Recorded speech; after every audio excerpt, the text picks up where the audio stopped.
Hello everyone, this is Crota giving you Game 1 in a best of 5 series between MTW, NightEnd, and Underdark here on Desert Oasis. Underdark spawning as the red Protoss player, spawning over here on the north side of the map, already moving out with a very interesting early probe here on Desert Oasis, more on that later. Meanwhile, NightEnd spawning on the south side as the blue Protoss.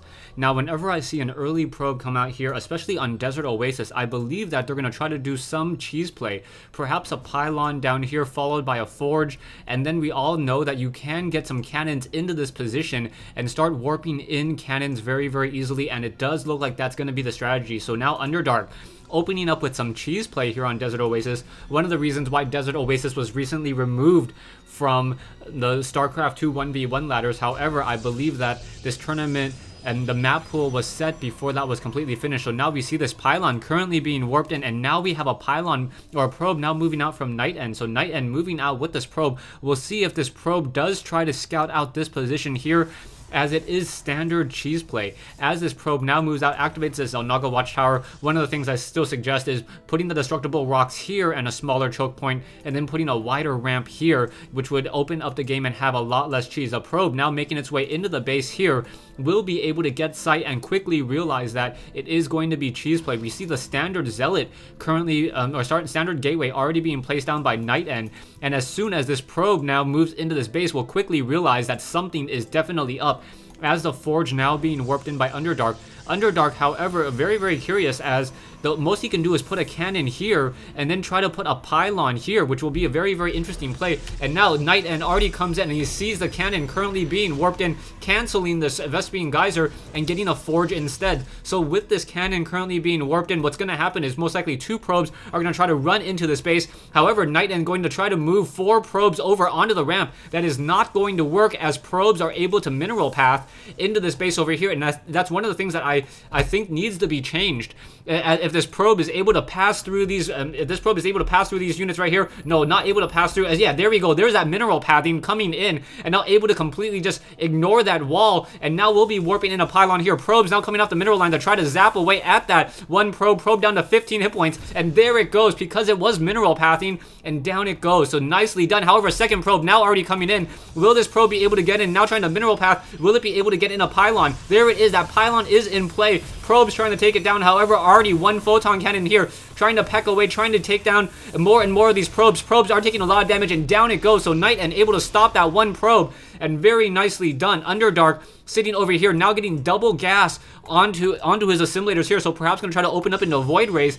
However, he will be significantly behind. This one cannon in this position will make it fairly difficult. We do see one cannon here, and with NightEnd with one cannon here and perhaps another cannon right here, no probes will be able to put a pylon and then warp in any additional cannons. One probe now making its way over, but that one probe not going to be able to deal any damage so far, as another probe moves out to scout. So we do see that NightEnd, who's sitting with this probe, now will be able to run into this probe. Once again, they're going to go ahead and pass by each other, as now a gateway currently being warped in. So Underdark definitely needs to get that Cybernetics core followed by those Void Rays in order to deal with the number of Zealots that will be coming out shortly. However, in comes this one probe, and this one probe may be able to circumnavigate and try to get around the side back over here. Probes coming off the mineral line, so this one probe preventing all of these probes from mining, and very nicely done. So this probe going to try to once again come around this backside. Will it be able to sneak in over there? Oh, General coming in here now. More probes just dancing back and forth. And will this probe be able to get in is the key question. Now trying to run along here. Is it going to drop that pylon? Yes, going to drop another pylon, and there we go. And now going to hide in this position. So with this probe sitting here and this pylon sitting here, cannons will be warped in here in just a second. However, a stalker now in position, and that's got to be it. All that stalker needs to do is just take down that probe, and that it's done. Why isn't he taking down the probe? The probe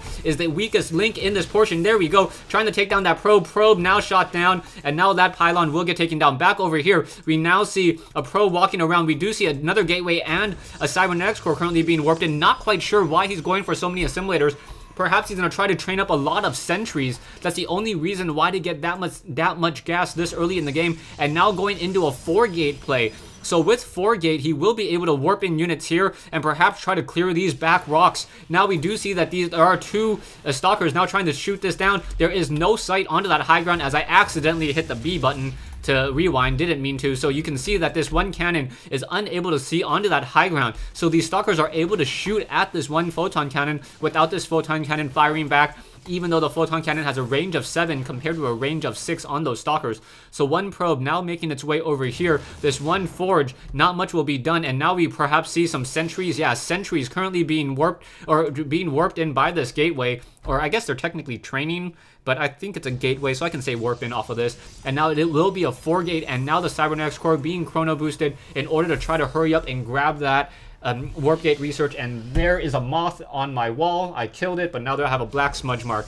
Alright, so if you heard a thump, that's what it was, and now I gotta clean off that bit of the wall before my wife gets home. Anyways, back over here, we see the stalkers continuing to move around the map, trying to make sure there is no proxy play, and proxy play would just be very, very difficult to stop right now, as NightEnd has this one stalker here. We do see the forge and that pylon still in this position here, and now one sentry and one stalker, so we are now moving into the mid-game. So definitely moving into the mid-game now as the stalker moves off to the north side. We do see 2 stalkers currently for NightEnd. Meanwhile, that is 1 stalker and 1 sentry for Underdark. Look at my math. I can calculate this and see. 400, 200, what is that? Additional, oh, now going for a Phoenix. Wow. Did not expect a Phoenix. So now with the Phoenix in play, and now with Chrono Boost, these Phoenixes will be able to come in, Graviton Beam that very, very weak Sentry, and then the Sentry only needs to take 4 rounds of attack from a Phoenix in order to get shot down. And with the Phoenix's very, very fast attack rate at 1.1, it will only need to take about 5 seconds, 4.4 to be exact, in order to shoot it down. Now, I do realize that some of you guys do not like the hit points on, so I'm going to try to turn it on and off as need be, but I like to see the productions of these buildings. So we see the Cybernetics core now being completed here, continuing to train up more probes, as one probe sitting over here activating this Zelnaga watchtower. Back in the base over here, we now see 4 gateways and Stalker Blink currently being researched. That is, yeah, Stalker Blink currently being researched as well as this fight continues, or as these both sides continuing to mass up, and now Underdark doing a very good job macroing up very well. So the earlier cannon had 7 kills, and now these Phoenixes moving into play. Stalker now trying to come in, and now we do see these Phoenixes trying to get underneath those Stalkers. Or sorry, those Stalkers trying to get underneath those Phoenixes, but those Phoenixes will be able to Graviton Beam fairly easily. The Phoenixes have a range of, I believe, 3 or 4 in order to Graviton Beam, so they can try to Graviton Beam off of this position. But now that the Stalker Blink has been completed, it will be fairly difficult for these Phoenixes to really get anything done. Underdark needs to drop a pylon, and there it is. There's that proxy pylon in the middle of the map. We do see 2 Stalkers here, and now with these Stalkers here, these Stalkers need to somehow make their way over here, and now we see the Phoenixes gathering over here, however, unable to do any damage towards that one pylon. Stalkers still hanging around right here as more and more, and now Stalkers come in, getting a couple quick shots off with their particle disruptors, and now pulling back once again. Another proxy pylon being warped in here by this Urubu, that Vulture for Portuguese for Vulture. The Phoenix is still staying around here, trying to make sure that no units are being warped in. If they are being warped in, the Phoenix can Graviton Beam the unit as it's being warped in, and then the other units, other Phoenixes can try to shoot it down. We still see this Forge over here, no weapons upgrade.